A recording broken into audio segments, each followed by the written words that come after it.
हाँ जी बच्चों, तो हम अभी आज स्टार्ट करने वाले हैं हमारा next topic which is next chapter of your book, motion in a plane. Motion in a plane का मतलब है two dimensional motion. Two dimensional motion क्या होता है? ये टू डायमेंशनल मोशन, अगर कुछ बच्चे ग्राउंड में खेल रहे हैं, for example this is a surface, ठीक है, इस सरफेस पे एक बच्चा है, वो कभी किसी डायरेक्शन में जाता है, कभी किसी डायरेक्शन में जाता है, and he always remains on this plane, हमेशा इस प्लेन पे ही रहता है, स्ट्रेट लाइन में नहीं है। ठीक है, लास्ट केस में हमने पढ़ा था मोशन इन स्ट्रेट लाइन, जिसमें ऑब्जेक्ट एक सीधी स्ट्रेट लाइन पाथ को फॉलो करता है। लेकिन आज के केस में ये एक जनरल एग्जांपल है कि जो ऑब्जेक्ट है वो एक सरफेस पे कहीं पर भी जा सकता है। ठीक है, तो such kind of motion is called motion in plane. इसकी दो इंपॉर्टेंट एग्जांपल्स हैं जो हमने सॉल्व करनी है इस चैप्टर में। फर्स्ट एग्जांपल है प्रोजेक्टाइल मोशन। ये जो प्रोजेक्टाइल मोशन होता है, इसमें बेसिकली एक ऑब्जेक्ट को हम थ्रो करते हैं, ऐसे इस तरह से भी थ्रो कर सकते हैं और किसी टावर से भी थ्रो कर सकते हैं, like it is a tower of height, something height h, आप यहां से ऐसे भी थ्रो कर सकते हो। तो ये जो ऑब्जेक्ट है बच्चे, ये इस तरह से अपना मोशन जो है वो कवर करता है ना। This is the path of this ball. ये आपने डेली लाइफ एक्सपीरियंस से देखा होगा, जब आप क्रिकेट खेल रहे हो, एक बच्चे ने दूसरे बच्चे को बॉल पकड़ाई तो वो इस तरह से बॉल को थ्रो करता है। Its velocity is something u, इस तरह से, और उसका कुछ एंगल होता है ऐसे हॉरिजॉन्टल डायरेक्शन के साथ। तो थीटा एंगल पर आप ऐसे ऊपर की तरफ कोई ऑब्जेक्ट फेंकते हो तो वो इस तरह का पाथ कवर करता है। अब इस तरह का पाथ कवर करता है मींस अगर मैं इस साइड एक्स एक्सिस मान लूं और इस तरफ ऊपर की तरफ वाई एक्सिस मान लूं, तो इसका मतलब है कि ये जो बॉल है, ये बॉल हमेशा कौन से प्लेन में रहेगी? ये रहेगी हमेशा एक्स वाई प्लेन के अंदर। इसको हम एक्स वाई प्लेन बोलेंगे। ये जो आपके सामने स्क्रीन शो हो रही है ना, इस स्क्रीन का जो प्लेन है that is x y plane, अगर मैंने इधर एक्स एक्सिस माना, इधर वाई एक्सिस माना। तो this is one example of projectile motion. इस केस में अगर मैं बॉल को फेंकूंगा तो बॉल इस तरह से नीचे गिर जाएगी, इस तरह से। ठीक है, this is another example of projectile motion. ये भी एक ही प्लेन में रहेगी। हम इस बॉल को ऊपर की तरफ भी फेंक सकते थे, यहां से ऐसे फेंकेंगे तो ये इस तरह से बनेगा इसका पाथ। ठीक है, तो this is one example of projectile motion. इस केस में दो चीजें रोल प्ले करेंगी, एक तो ये वेलोसिटी, कितनी वेलोसिटी से फेंका है, एक ये एंगल थीटा, और तीसरी चीज है यहाँ पर ग्रेविटी, क्योंकि ये जो मोशन हो रहा है this is motion under gravity. ठीक है, this is one example. Second example of motion in a plane you can say, जो हमने सॉल्व करना है, जो आपकी बुक के अकॉर्डिंग है, एग्जांपल्स बहुत सारी हैं, जो आपकी बुक के अकॉर्डिंग है वो है सर्कुलर मोशन। ये सेकंड पार्ट रहेगा इस चैप्टर का, सर्कुलर मोशन। और जो हम सर्कुलर मोशन सॉल्व करेंगे that is called uniform circular motion. इस चैप्टर में हम यूनिफॉर्म वाला पार्ट करेंगे सर्कुलर मोशन का। यूनिफॉर्म सर्कुलर मोशन क्या होता है कि ऑब्जेक्ट एक सर्कल में ऐसे घूमता है, यहां पर सेंटर है और एक ऑब्जेक्ट है, this green dot is object, तो ये इस तरह से घूमता है और इसकी जो स्पीड ऑफ रेवोल्यूशन है दैट इज ऑलवेज कांस्टेंट। तो such kind of motion is called uniform circular motion. इसके बारे में डिटेल में बात करेंगे। अब बच्चे ये वाला जो मोशन है ये भी एक्स वाई प्लेन में हो रहा है। अगर मैं इस तरफ एक्स एक्सिस मान लूं और इस तरफ वाई एक्सिस मान लूं, तो ऑब्जेक्ट इसी एक्स वाई प्लेन में कहीं पर भी जा सकता है, इस सर्कल के अलोंग रह रहा है, क्योंकि हम सर्कुलर मोशन की बात कर रहे हैं।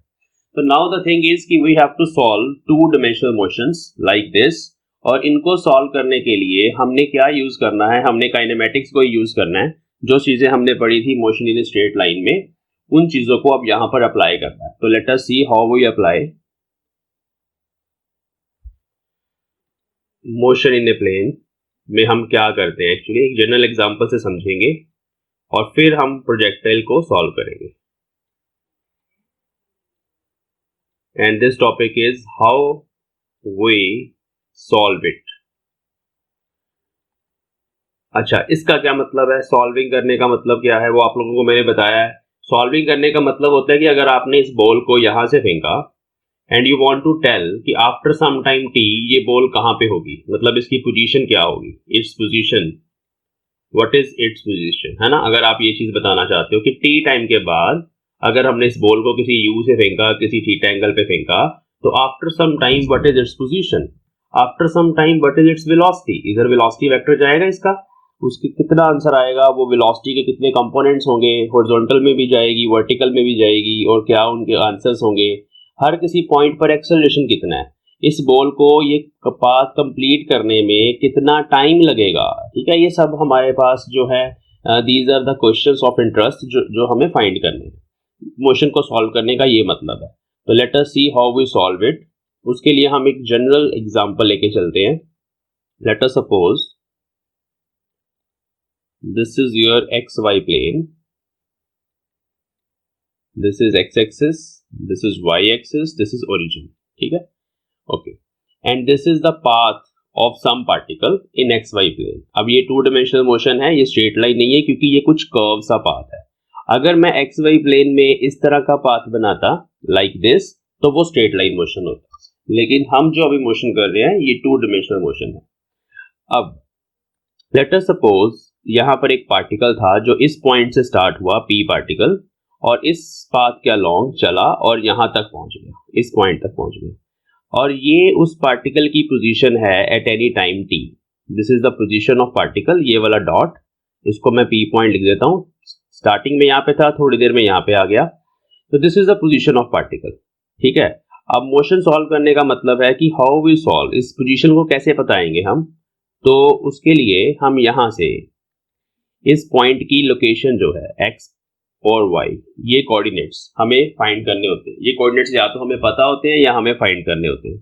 लेट अस सपोज आपने ये कोऑर्डिनेट फाइंड कर लिए, देन इसके कॉरस्पॉन्डिंग यहां से हम अगर एक एरो लगा दें तो this arrow is called r vector and this r vector is called position vector. जैसे हमने सॉल्व किया हुआ इसके बारे में already, position vector.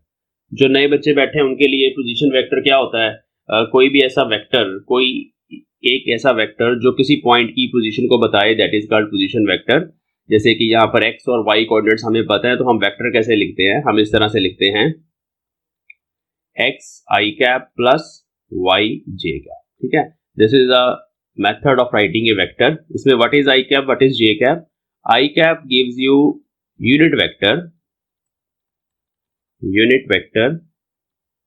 along x axis, इसका मतलब होता है i कैप, और j cap is the unit vector along y axis.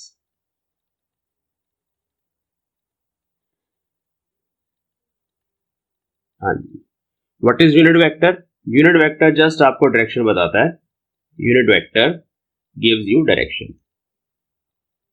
Example के तौर पे अगर आपने इस डायरेक्शन को स्पेसिफाई करना है, ये x एक्सिस होता है, तो हम इसको पूरा लिखने की बजाय x एक्सिस हम उसकी जगह सिंपली i कैप लगा देते हैं। ऊपर की तरफ यहाँ पे हम y एक्सिस लेते हैं, उसकी जगह हम j कैप लगा देते हैं। और अगर हमारे पास डायरेक्शन जो है वो बाहर की तरफ है, जैसे कि इस तरह से हम ड्रॉ करते हैं x एक्सिस, y एक्सिस और z एक्सिस, हमें यहाँ पर z एक्सिस हेल्प नहीं करेगा क्योंकि हम z की तरफ आएंगे ही नहीं, क्योंकि हम मोशन इन ए प्लेन को स्टडी कर रहे हैं। बट फिर भी अगर आपको z वाली डायरेक्शन बतानी है तो उधर हम k कैप लिख देते हैं। ये जो मैं कैप बोल रहा हूँ, इस सिंबल को कैप बोला जाता है, ये वाला सिंबल जो हम ऊपर लगा रहे हैं, और ये हमें स्पेसिफाई करता है कि ये जस्ट एक डायरेक्शन है। तो इसका मतलब है पोजीशन वेक्टर को इस तरह से लिखने का मतलब है कि ये वाली जो पोजीशन है, ये वाला जो वेक्टर है, उसकी वैल्यू x है, अलोंग x एक्सिस उसकी वैल्यू कितनी है x, मतलब ये वैल्यू x है, और अलोंग y एक्सिस उसकी वैल्यू कितनी है y। मतलब अगर कोई पॉइंट हुआ, लेट अस सपोज 2,5, तो x एक्सिस के अलोंग 2 मीटर की दूरी पर है अभी ये, और y एक्सिस के अलोंग 5 मीटर की दूरी पर है, तो हम उसको ऐसे लिख देंगे ना 2,5 पॉइंट, ये तो आपको पता है मैथ्स में आपने किया हुआ है। अब इसको वेक्टर फॉर्म में लिखने का मतलब है 2i cap plus 5j cap, हम ऐसे पोजीशन बताते हैं, ठीक है बच्चों। तो this is position vector that can be located with the help of coordinates, और ये x y हमें एक्चुअली फाइंड करने पड़ते हैं। इनको कैसे फाइंड करते हैं ये हम प्रोजेक्टाइल मोशन में सीखेंगे, इनको फाइंड कैसे करते हैं। चलिए, तो दिस इज इक्वेशन नंबर 1। अब अगर आपके पास r वेक्टर आ गया बच्चों, r वेक्टर इज पोजीशन या डिस्टेंस, आपने वेलोसिटी फाइंड करनी है, वेलोसिटी वेक्टर, तो वो कैसे लिखा जाता है, वेलोसिटी वेक्टर को हम लिख देंगे simply vx i cap plus vy j cap. This is velocity vector. ये कैसे आया, देखिए काइनेमैटिक्स में हम स्टडी करते हैं कि अगर हम वेलोसिटी फाइंड करना चाहते हैं then we have to differentiate. dx by dt is velocity, ये हमने लिखा था फॉर्मूला। उस केस में बच्चे ऑब्जेक्ट जो था ना वो सिर्फ एक्स एक्सिस के अलोंग जा रहा था, लेकिन अभी ऑब्जेक्ट प्लेन में जा रहा है, तो इस तरह वेलोसिटी के भी दो कंपोनेंट होंगे, एक होगा एक्स कंपोनेंट, दूसरा होगा वाई कंपोनेंट, ठीक है। और ये कैसे कैलकुलेट करेंगे हम, एक तो ये तरीका है डिफरेंशिएट करके कैलकुलेट करेंगे, दूसरा तरीका अभी हम बात करेंगे जब प्रोजेक्टाइल पढ़ेंगे। तो इसको ऐसे भी लिख सकते हैं dx by dt i cap plus dy by dt j, ठीक है, क्योंकि vy का मतलब यही है डिफरेंशिएशन ऑफ y और vx का मतलब यही है डिफरेंशिएशन ऑफ x। चलिए अब आपने एक्सेलरेशन भी मान ले लिखना ऑब्जेक्ट का, तो एक्सेलरेशन कैसे निकलता है, एक्सेलरेशन का फॉर्मूला ऐसा होता है कि आप वेलोसिटी को डिफरेंशिएट कर दो, यही फॉर्मूला होता है ना dv by dt, मींस आप इस पूरी इक्वेशन को डिफरेंशिएट करके अगर लिख दोगे तो आपके पास एक्सेलरेशन आ जाएगा, मींस एक्सेलरेशन हो जाएगा d by dt of v vector means from equation 2, ये 2 इक्वेशन है, यहां से यहां पुट करूंगा मैं इसको, ये ऐसे लिख दिया मैंने। अब ये d by dt जो है ना इसको बोलते हैं rate of change of something with respect to time, rate of change of something with respect to time या differentiation of something with respect to time. तो ये बन गया dvx by dt, अंदर चला गया dt, i कैप ऐसे ही रहेगा, ऐसे ही फिर से बन गया dvy by dt, simple maths है ये, बस लिखने का तरीका थोड़ा डिफरेंट है, इक्वेशंस हैं सिंपल मैथ्स। तो d by dt अंदर चला गया। Now what is this, this is the acceleration, है ना, लेकिन ये है एक्सेलरेशन का x कंपोनेंट, क्योंकि एक्सेलरेशन भी दोनों तरफ हो सकता है, x एक्सिस के अलॉन्ग भी हो सकता है, और ये है एक्सेलरेशन का y component, means acceleration vector को भी ऐसे लिखा जाएगा जब 2D मोशन की बात करेंगे। तो ये इक्वेशन नंबर 3 है। ओके, मींस 2D मोशन को सॉल्व करने के लिए आपको जो चीजें फाइंड करनी है, वेलोसिटी फाइंड करनी है, पोजीशन फाइंड करना है, एक्सेलरेशन फाइंड करना है, उन सबको हम इस तरह वेक्टर फॉर्म में लिखेंगे। सबसे इंपॉर्टेंट बात ये है, अब एक्चुअली जो 2D मोशन है, मैं यहाँ पर एक लाइन लिखना चाहता हूं कि जो 2D मोशन है उसको हम स्टडी कर सकते हैं, कैन बी सॉल्व्ड और studied by resolving it into 2 1D motions. इसका मतलब है कि जो 2 डिमेंशनल मोशन है ऐसे हवा में, एक्चुअली वो 2 1 डिमेंशनल मोशंस का सम है। कैसे, एक मोशन x के अलोंग हो रहा है और एक y के अलोंग हो रहा है, तभी हमारे पास 2D मोशन है। एग्जांपल के तौर पे लेट अस सपोज पार्टिकल यहां से यहां पर गया, late us suppose particle A point से B पॉइंट तक गया, ठीक है। तो अगर मैं आपको पूछूं व्हाट इज इट्स डिस्प्लेसमेंट, तो डिस्प्लेसमेंट आप ऐसे ज्वाइन कर दोगे दोनों को, ये डिस्प्लेसमेंट है, ठीक है, बिल्कुल स्ट्रेट लाइन जो पाथ होता है दैट इज डिस्प्लेसमेंट। अब इस डिस्प्लेसमेंट के दो पार्ट्स हैं, मतलब ये थोड़ा सा पहले x की तरफ गया, ऐसे मान सकते हैं, इसको हम डेल्टा x बोल देंगे, फिर y के अलोंग गया, डेल्टा y बोल देंगे, मींस डेल्टा x और डेल्टा y ये दोनों डिस्प्लेसमेंट्स ने मिलके ये वाला डिस्प्लेसमेंट बनाया है डेल्टा r। समझ रहे हो मेरी बात, मतलब 2 1 डायमेंशनल मोशंस थे, इनको जोड़ के 2D मोशन बन गया, ऐसे बोल सकते हैं, या इससे उल्टा अगर हमारे पास एक 2D मोशन है तो हम उसको स्टडी कर सकते हैं by splitting it into 2 parts. अब ये एक इंपॉर्टेंट कॉन्सेप्ट है जो हम प्रोजेक्टाइल मोशन में यूज करेंगे। ओके, अब यहां पर एक इंपॉर्टेंट पॉइंट है, if the motion is uniformly accelerated,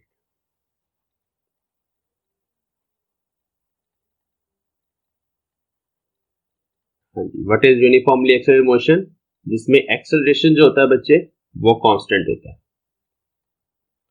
acceleration vector is constant, इसका मतलब both direction of acceleration plus magnitude, उसकी अमाउंट भी हमेशा कांस्टेंट रहती है। फॉर एग्जांपल जैसे 9.8 मीटर पर सेकंड स्क्वायर है, ये ग्रेविटी वाला एक्सेलरेशन है, ये हमेशा फिक्स रहेगा, इतनी ही वैल्यू रहेगी इसकी, और डायरेक्शन भी कांस्टेंट रहती है, मतलब ये हमेशा डाउनवर्ड लगता है। अगर ये हमारे पास ग्राउंड है तो g इज ऑलवेज डाउनवर्ड, नीचे की डायरेक्शन में लगेगा, ठीक है। तो इस तरह के केस में हम क्या करते हैं, we use equations of UAM, जो आपने लास्ट चैप्टर में पढ़ी हैं वो सब इक्वेशंस हम यूज करेंगे, और इसके साथ साथ आपने जो इक्वेशंस हैं ये 9th क्लास में भी पढ़ी हुई हैं, उनको हम यूज करेंगे। लेकिन कैसे यूज करेंगे? स्प्लिट करके यूज करेंगे, अलग अलग यूज करेंगे। एक हम यूज करेंगे अलोंग एक्स एक्सिस, उसके लिए अलग से लिखेंगे इक्वेशंस, और अलोंग वाई एक्सिस अलग से लिखा करेंगे। प्रोजेक्टाइल मोशन में यही सबसे इंपॉर्टेंट है कि हमने इन दोनों इक्वेशंस को, इन तीनों इक्वेशंस को जिनकी मैं अभी बात करने वाला हूं, अलग अलग सॉल्व करना है। कैसे? एक्स एक्सिस वाली इक्वेशंस होंगी।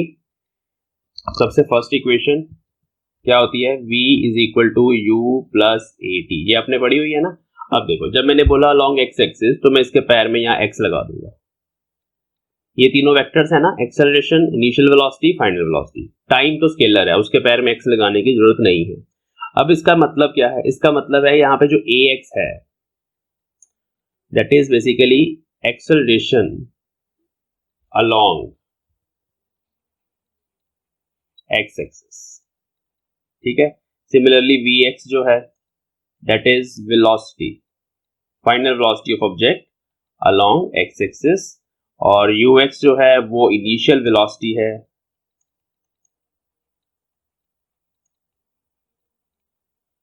अलोंग x एक्सिस, ठीक है। तो ये फर्स्ट इक्वेशन हम इस तरह से लिखते हैं। इसमें जस्ट हमने क्या चेंजेस किए? हमने v की जगह vx कर दिया। सिमिलरली जो दूसरी इक्वेशन है वो ये बनेगी। इन इक्वेशंस को अब इस फॉर्म में लिखा करेंगे।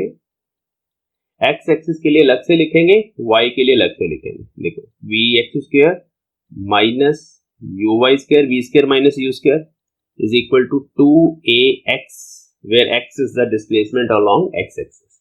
तो ये तीन इक्वेशन ऐसे बनेंगी। सिमिलरली अगर हम बात करें y एक्सिस के लिए, तो कैसे लिखेंगे? vy, उसके पैर में y लगा देंगे। मतलब यहाँ देखने से पता चल जाएगा कि ये वेलोसिटी का y कंपोनेंट है, या ये वो वेलोसिटी है जो y के अलोंग है। y के अलोंग मतलब ऊपर वाली डायरेक्शन में है, x के अलोंग मतलब इस डायरेक्शन में। तो इस तरह हम अलग अलग इक्वेशंस लिखेंगे, अलग अलग उनको सॉल्व करेंगे। जैसे यहां लिखेंगे y is equal to u y t plus half a y t square, and similarly v y square minus u y square is equal to 2ay, ठीक है। तो इस तरह से y वाली इक्वेशंस लिखेंगे। यहाँ पे मुझे पता है कि what is ay, what is vy and uy, वो हमें पता है। These are the parameters along y axis, ये सारे पैरामीटर्स अलोंग y एक्सिस। चलो ठीक है, हम ये इक्वेशंस लगा देंगे प्रॉब्लम को सॉल्व करने के लिए। उसके बाद क्या करेंगे? उसके बाद अगर आपने वही चीज, अगर आपने वेलोसिटी वेक्टर फाइंड करना है, तो हम जो भी यहाँ से vx आएगा, जो भी यहाँ से vy आएगा, सॉल्व करके उसकी वैल्यूज यहाँ पुट करेंगे, ऐसे वेक्टर फॉर्म में लिखेंगे। समझ गए मेरी बात? इस तरह आपके पास आंसर आ जाएगा। मान लो आपने यहाँ पे टाइम 5 सेकंड पुट किया, एक्सेलरेशन की कुछ वैल्यू पुट करी ऑब्जेक्ट के, उसकी वेलोसिटी की कुछ वैल्यू पुट करी, इनिशियल वेलोसिटी की, और आपके पास आंसर आ गया 5, तो यहाँ 5 आ जाएगा। ऐसे यहाँ पर जो वैल्यूज दी गई थी प्रॉब्लम में, उनको सब्स्टिट्यूट किया तो आंसर आ गया आपके पास 2, तो vx की जगह 2 आ जाएगा। मतलब वो जो वेलोसिटी आएगी पार्टिकल की, वो 2i cap plus 5j cap metre पर सेकेंड आ जाएगी। सिमिलरली अगर आपने पोजीशन वेक्टर लिखना है, तो पोजीशन वेक्टर मैंने अभी बताया वो कैसे लिखा जाता है। जो भी यहाँ से x आएगा और जो भी यहाँ से y आएगा, उसको सॉल्व करके we will write xi cap plus yj cap, वो जस्ट वैल्यूज को यहाँ पुट कर देंगे। एक्सेलरेशन अगर आपको निकालना पड़े, वो भी लेटर सपोज आपने सॉल्व करके निकाला है, तो एक्सेलरेशन को भी हम इस तरह से लिख सकते हैं। ठीक है बच्चों, तो इसका मतलब है कि अलग अलग सॉल्व कर लो। x एक्सिस के अलोंग अलग से लगा दो ये इक्वेशंस, y एक्सिस के अलोंग अलग से लगा दो ये इक्वेशंस, और बाद में उनको इस तरीके से वेक्टर फॉर्म में कंबाइन कर दो। तो इसका मतलब है आपने 2D प्रॉब्लम को सॉल्व कर लिया। अभी जब प्रोजेक्टाइल स्टडी करेंगे ना, यही काम करना हमने। ये मैं उसका एक ओवरव्यू बता रहा हूँ कि इस तरह से हम ये प्रॉब्लम्स को सॉल्व करते हैं। हाँ जी, let us do the first problem. बच्चों इस क्वेश्चन में क्या है? A particle moves in xy plane such that its velocity in x direction remains constant at 5 meter per second and its velocity in y direction varies with time as 3t meter per second, where t is in seconds. तो एक particle है वो xy plane में, this is your xy plane, इसमें कहीं चल रहा है, ऐसे मूव कर रहा है, और इसकी वेलोसिटी का जो x कंपोनेंट है that remains constant, means ux initial velocity, that is 5 meters per second. It remains constant, but its velocity in y direction. अब y direction वाली जो velocity उसको हम ऐसे लिखते हैं uy, that varies at 3t meters per second. Means यहाँ पर एक function है 3t meters per second. ठीक है. Now we have to find the particle velocity in vector form. तो बहुत आसान है, पार्टिकल की वेलोसिटी इन वेक्टर फॉर्म लिखना है, u वेक्टर. तो क्या करते हैं, ux i cap plus uy j cap. जब आप ऐसे लिख लेंगे ना एक्सप्रेशन को, तो मतलब इसमें डायरेक्शन और मैग्नीट्यूड दोनों आ जाएंगे. तो यहाँ पे ux को पुट करेंगे विच इज 5 i कैप और uy को पुट करेंगे 3t j cap meters per second. So this is the answer to first part, velocity in the vector form. Second part, this is first part. Second part, इस case में speed of the particle at 10 seconds. अब speed find करनी है तो means you have to find the magnitude of velocity. ये हमने ऐसे कर दिया. It will be under root 5 square x component का स्क्वायर प्लस वाई कंपोनेंट का स्क्वायर, दैट इज 3t का स्क्वायर. ठीक है. अब t वो बोल रहा है 10 सेकेंड, तो यहाँ मैं 10 पुट कर दूंगा. तो ये हो जाएगा 25, इसका स्क्वायर हो गया 25 प्लस नाउ 3t. जब मैंने t को 10 पुट किया तो 30 हो गया, 30 का स्क्वायर 900. इसको सिंप्लीफाई कर लिया अंडर रूट 925. फर्दर सॉल्व करना है करो, नहीं करना कोई बात नहीं. तो अंडर रूट 925 मीटर्स पर second is the answer to second part. देखो वेलोसिटी निकालनी है तो ऐसे लिखनी है, स्पीड निकालनी है तो इस फॉर्म में आएगा. स्पीड एक स्केलर क्वांटिटी है, उसका सिर्फ मैग्नीट्यूड होता है बच्चों. नेक्स्ट पार्ट है we have to find the direction of motion of particle at 10 seconds. Okay, मैंने आपको बताया था direction of motion of particles कैसे पता चलता है. लेट अस सपोज आपने इस पॉइंट पे बतानी है डायरेक्शन ऑफ मोशन, तो हम यहाँ पर ऐसे टेंजेंट ड्रॉ करते हैं. इस तरफ पार्टिकल का वेलोसिटी वेक्टर होता है. जिस तरह आपने टेंजेंट ड्रॉ किया, जिस डायरेक्शन में पार्टिकल उस टाइम जा रहा था, ऐसे चल रहा है पार्टिकल, तो यहाँ पे इधर की तरफ चल रहा था, मैंने वहां पे टेंजेंट ड्रॉ किया. अब टेंजेंट ड्रॉ करने के बाद this is your net velocity vector. It will have two components. एक कंपोनेंट का इस तरफ होगा विच इज vx और एक कंपोनेंट डाउनवर्ड होगा विच इज vy, जैसे हमने प्रोजेक्टाइल में किया है बच्चों. अब आपने जब डायरेक्शन बतानी है तो डायरेक्शन कैसे बताते हैं. डायरेक्शन बताने के लिए हम यहाँ तो एंगल यहाँ पे जो बीटा एंगल होता है उसको फाइंड कर लेते हैं. ठीक है, ये एक तरीका है डायरेक्शन बताने का. और हम बोल देंगे कि हॉरिजॉन्टल के साथ इतने एंगल पर पार्टिकल की डायरेक्शन ऑफ मोशन थी. ठीक है, तो ये बीटा कैसे निकालना है उसका फॉर्मूला हमने किया हुआ है. तो part number 3, tangent beta. Tangent beta is y component which is 3t. यहां से उठाया मैंने वेलोसिटी का y component divide by x component which is 5. But he is asking to find the direction at 10 seconds. तो मुझे यहाँ पे t को 10 पुट करना है. तो यहाँ आ जाएगा 30/5. मैं यहाँ लिख देता हूँ. यहाँ मैंने क्या किया, at t is equal to 10 seconds. ठीक है, तो ये आ गया 30/5. Now beta is tan inverse 30/5, 6 पे गया, tan इनवर्स 6. तो this is the answer to the next problem. आपने जस्ट ये एंगल बताना होता है और साथ में लिखना होता है विद हॉरिजॉन्टल. ये आपने जो बीटा माना है आपने हॉरिजॉन्टल के साथ माना है. ठीक है बच्चों, तो ये नेक्स्ट पार्ट हो गया. उससे नेक्स्ट पार्ट है acceleration of the particle and its direction. Okay, now you want acceleration. तो एक्सेलरेशन इज dv/dt. हम जब वेलोसिटी वेक्टर को डिफरेंशिएट करेंगे यू विल गेट एक्सेलरेशन. तो वेलोसिटी वेक्टर को अब डिफरेंशिएट कैसे करना है, d/dt ऑफ दिस वेक्टर. ये जो कंप्लीट वेक्टर है हमने उसको डिफरेंशिएट करना है, ये जो हमारे पास बनता है. तो ये है 5i cap plus 3t j cap. अब ये d/dt वाला जो पार्ट है, ये डिफरेंशिएशन ऑपरेटर जो है, ये 5 के साथ भी लगेगा और ये जो है ये नेक्स्ट जो हमारे पास टर्म है उसके साथ भी लगेगा. पहले हम इसके साथ इसको ऑपरेट करेंगे. तो ये तो कांस्टेंट है 5, तो कांस्टेंट का डेरिवेटिव 0 होता है जैसे कि हमने सीखा था. प्लस 3t में t आ रहा है, ये टाइम पे डिपेंड कर रहा है कंपोनेंट. तो यहाँ से 3 बाहर आ जाएगा कॉमन और t का derivative with respect to t that is 1. dt/dt बनेगा ना जब आप इसको सॉल्व करेंगे. dt/dt इज 1 और वैसे भी आप दूसरा फॉर्मूला लगा लो t की पावर 0 वाला, तो वो भी 1 आएगा j का. तो this is the acceleration of particle which is 3j का. ओके, तो answer is the acceleration of particle is 3 meter पर second square.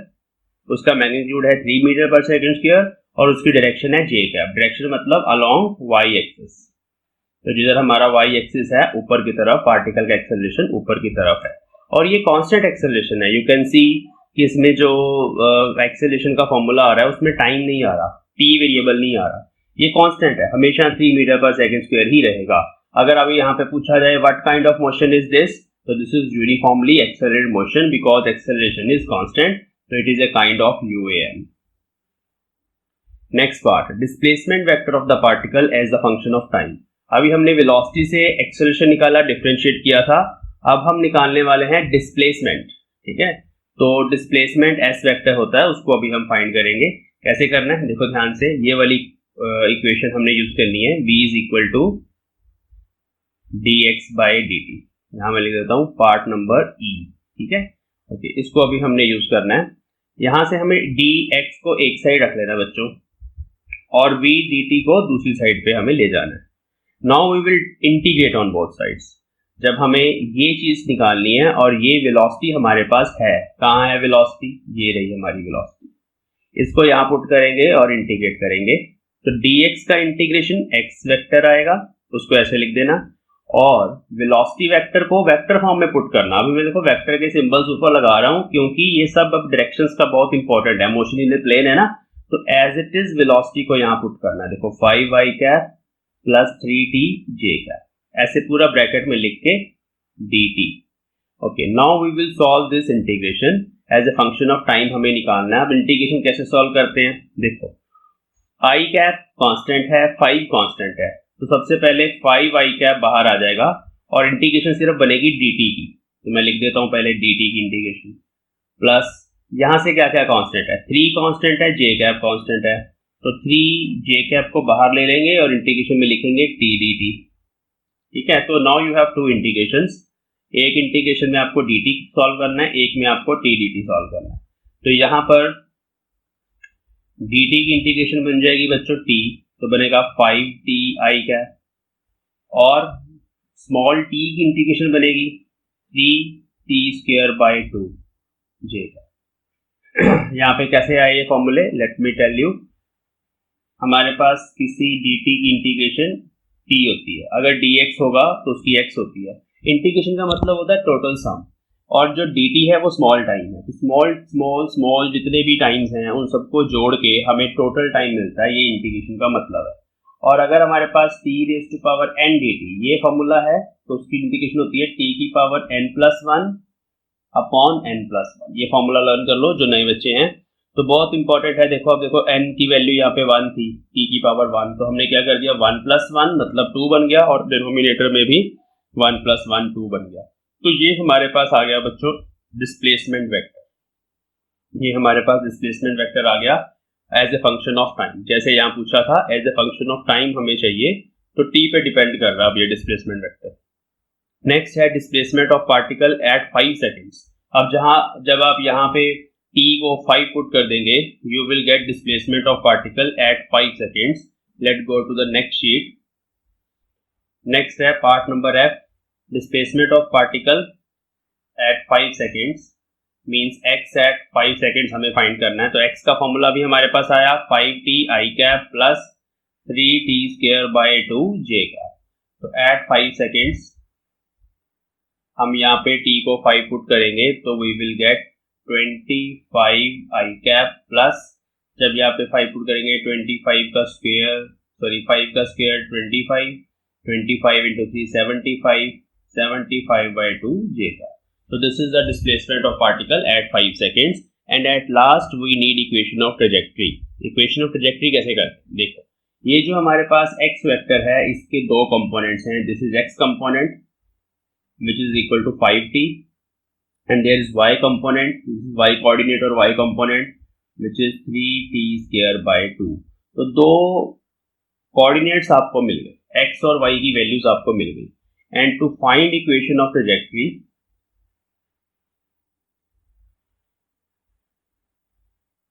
what we do, we eliminate हमेशा यही काम करते हैं हम, स्मॉल t टाइम को एलिमिनेट करते हैं from two equations, from these equations. जैसे यहां से हम t की वैल्यू निकाले तो वो x बाय 5 आएगी, ठीक है, इसको हम पुट करेंगे इन सेकेंड इक्वेशन, ये हमारे पास सेकेंड इक्वेशन है, ये हमारे पास फर्स्ट इक्वेशन। तो y आ जाएगा 3/2 into x square by 25, 3/2 into x square by 25। तो इसको आप लिख सकते हैं 3/50 x square. So this is equation of trajectory, and again this is y directly proportional to x square, therefore path will be parabola. So path is parabolic path. हाँ जी बच्चों, तो next example है हमारी, if A position vector of A particle is given by this equation, this is position vector. Position vector आप समझते हैं, मैं अभी बताता हूँ क्या होता है इसका मतलब दोबारा से। ये हमारे पास x कंपोनेंट है पोजीशन वेक्टर का, ये हमारे पास y कंपोनेंट है पोजीशन वेक्टर का, और लास्ट में 6t k कैप, ये हमारे पास z कंपोनेंट है। तीनों कंपोनेंट है इसमें। सबसे पहले मैं आपको बता दूं कि ये जो पोजीशन वेक्टर है ये हमें मोशन इन स्पेस के लिए दिया गया है, मोशन इन 3D स्पेस। जैसे कोई इंसेक्ट है, छोटा सा ऐसे इंसेक्ट है, ये मक्खी है, ये ऐसे हवा में उड़ रही है, किसी भी डायरेक्शन में जा रही है, ये स्क्रीन में नहीं है, अभी स्क्रीन से बाहर आ गई है आपकी, और फिर हवा में उड़ रही है, कहीं पर भी जा रही है। तो टाइम के साथ उसकी पोजीशन वेरी कर रही है, उसका पोजीशन वेक्टर कुछ इस तरह का हो सकता है, ठीक है। तो इसको बोलते हैं 3D में। हमें मुझे कैसे पता लगा, क्योंकि इसमें तीनों कंपोनेंट्स हैं, I कंपोनेंट भी है, J भी है और K भी है। तो ये तीनों ही डायरेक्शंस में जा सकता है, और तीनों ही डायरेक्शन के साथ ये पार्टिकल टाइम के साथ इसकी पोजीशन वेरी कर सकती है, क्योंकि हर जगह देखो t आ रहा है। अब एक्चुअली ये वाला जो कोऑर्डिनेट है ये x कोऑर्डिनेट है, ये वाला जो कोऑर्डिनेट है ये y है, और ये लास्ट वाला कोऑर्डिनेट जो है वो z है। तो हम इसको ऐसे कंपेयर कर सकते हैं। अगर आपको पूछा जाए कि भाई मुझे पार्टिकल की पोजीशन बताओ, पार्टिकल की पोजीशन x एक्सिस के अलोंग बताओ कि क्या है, तो आप बोलोगे सर x एक्सिस के अक्रॉस उसका जो कोऑर्डिनेट है वो इस तरीके से वेरी कर रहा है, y के अक्रॉस उसका जो कोऑर्डिनेट है वो ये वाला फैक्टर इस तरह से वेरी कर रहा है, क्योंकि टाइम पे डिपेंड कर रहा है तो वेरी कर रहा है, मोशन है यहाँ पे, और z एक्सिस के अक्रॉस इस तरह से वेरी कर रहा है। तो ये तीनों इक्वेशंस आपको उस पार्टिकल के पर्टिकुलर टाइम t पर x y z कोऑर्डिनेट्स देते हैं। क्या मतलब है इसका, अगर मैं यहाँ पे स्पेस बना दूं ऐसे, ये 3D स्पेस बना देते हैं। 3D स्पेस ऐसे बनाते हैं, x axis, y axis, z axis. 3D space का मतलब आप ऐसे इमेजिन कर सकते हो, अभी जिस रूम में बैठ के आप पढ़ रहे हो उस रूम का एक छोटा सा कॉर्नर, नीचे आप कॉर्नर देखिए, उस कॉर्नर के साथ 3 साइड्स ऐसे आ रही हैं, एक इधर जा रही होगी, एक इधर जा रही होगी, एक ऊपर छत की तरफ जा रही होगी। तो वो तीनों साइड्स हमारे एक्सिस हैं। एक आपके सामने दीवार होगी, वो ये एक्स वाई प्लेन है, एक इस तरफ दीवार होगी, वो आपके वाई जेड प्लेन है, और जहां ग्राउंड पर आप बैठे हुए हो नीचे, वो नीचे वाली जो जमीन है, जो आपका फ्लोर है, that is x Z coordinate. तो इस तरह से आप इमेजिन कर सकते हैं। सबसे पहले ये हो गया। अब हमें क्या करना है, हमें फाइंड करना है acceleration of particle, calculate its acceleration at t is equal to π/4। ठीक है, अब एक्सेलरेशन चाहिए हमें। एक्सेलरेशन निकालने के लिए हमारे पास फॉर्मूला है a is equal to dv/dt। Means velocity पहले चाहिए होगी, उसको डिफरेंशिएट करेंगे तो एक्सेलरेशन आएगा, लेकिन हमारे पास पोजीशन है, हमारे पास वेलोसिटी नहीं है। तो पहले हम वेलोसिटी वेक्टर फाइंड करेंगे। तो वेलोसिटी वेक्टर क्या होगा, वेलोसिटी वेक्टर होगा dr vector by dt। Means इस पूरी इक्वेशन को हमें डिफरेंशिएट करना है। अब जो d/dt है बच्चों, वो पहले पे भी जाएगा, दूसरे पे भी और तीसरे पे भी, और हम इनको इंडिविजुअली डिफरेंशिएट करेंगे। हाँ जी बच्चों, तो इसको डिफरेंशिएट करने के लिए मुझे 2-3 रिलेशन चाहिए। तो सबसे पहले है, अगर आपको फाइंड करना है d/dt ऑफ cos t, मैं in terms of cos t लिखूंगा, और दूसरा है d/dt ऑफ sin t। तो ये दो फॉर्मूले हैं, sin t का डेरिवेटिव बच्चे cos t आएगा, और cos t का डेरिवेटिव माइनस sin t आएगा। ये डायरेक्ट फॉर्मूले हमने यहाँ पे यूज करने हैं। उसके साथ साथ एक और चीज बताऊं, अगर यहाँ t की जगह मान लो सम कांस्टेंट टाइम्स t है, तब ये फॉर्मूला कैसे होता है, d/dt ऑफ cos at। ठीक है, अब a यहाँ पे बच्चों कांस्टेंट है, तो क्या करना है हमें, पहले हमें cos at का डेरिवेटिव लिखना है। तो cos at का डेरिवेटिव आएगा माइनस sin at। अगर t था तो t लिख दिया, at है तो at लिख देना है, उसमें कोई कंफ्यूजन नहीं होनी चाहिए। बट इसके साथ साथ ये जो at है, इसको दोबारा से भी डिफरेंशिएट किया जाता है बच्चे, सिर्फ at को, cos को छोड़ दिया जाता है, cos एक फंक्शन है, उसके अंदर एक और फंक्शन है, ये at एक और फंक्शन है, उसको डिफरेंशिएट करके यहाँ मल्टीप्लाई किया जाता है। तो at का डेरिवेटिव क्या होता है? at का derivative d by D T of this at, तो a कांस्टेंट है, बाहर आ जाएगा, और t का डेरिवेटिव 1, तो मतलब at का डेरिवेटिव आएगा a। इस बात का ध्यान रखना, मींस इसका डेरिवेटिव होगा minus a sine at, a की जगह कुछ भी हो सकता है, 4, 3, 5 एनीथिंग। सिमिलरली इसके लिए भी हम अगर लिख लें d by D T of sine at, a is constant, हमें इसमें ऐसे ही चाहिए फॉर्मूला। तो फिर से वही काम करना है, साइन का डेरिवेटिव पहले कॉस होता है, वो तो लिख दो एज इट इज पूरा, साइन at का डेरिवेटिव कॉस at उसको लिख देना है। फिर ये जो at है उसको दोबारा डिफरेंशिएट करना है, तो उसको डिफरेंशिएट करेंगे, यहाँ पे एक a मल्टीप्लाई होगा। तो इस इक्वेशन में मुझे इन तीनों को डिफरेंशिएट करना है, तो देखो कैसे होगा, पहले मैं सिर्फ इसको डिफरेंशिएट करके लिख रहा हूँ, ठीक है। हमें करना है इसका डेरिवेटिव जिसमें 4 कांस्टेंट है, cos 2t का डेरिवेटिव, cos 2t का डेरिवेटिव माइनस साइन 2t, देखो cos के डेरिवेटिव में ना माइनस साइन आता है, तो माइनस साइन 2t, और उसके बाद 2t का डेरिवेटिव दैट इज 2, तो this is your first coordinate, x coordinate, आपने ऐसे ही उसके बाद आई कैप लगा देना। अब देखो सेकंड वाला, देखो ध्यान से देखिए, चलो समझ आएगा प्रॉपर। अब इसको डिफरेंशिएट करना है, सिर्फ यहाँ पे ध्यान ले आओ अपना, 4 कांस्टेंट है, कांस्टेंट को ऐसे ही लिख दिया जाता है। साइन 2t का डेरिवेटिव, अभी मैंने जैसे आपको समझाया, साइन का डेरिवेटिव cos, तो मैंने पहले लिख देना है cos 2t, और फिर cos 2t में से जो 2 इंटू टी है, 2 टाइम्स t, उसको भी डिफरेंशिएट कर, तो 2 आएगा फिर से, ठीक है। ये हमारे पास सेकंड कंपोनेंट आ गया। थर्ड कंपोनेंट में तो कोई टेंशन ही नहीं है, उसमें साइन cos है ही नहीं, सिर्फ 6t है, तो 6t का डेरिवेटिव क्या आएगा? 6k का। तो ये हमारे पास, इसको थोड़ा सिंप्लीफाई करके लिख लेंगे, वो वेलोसिटी बन जाएगी।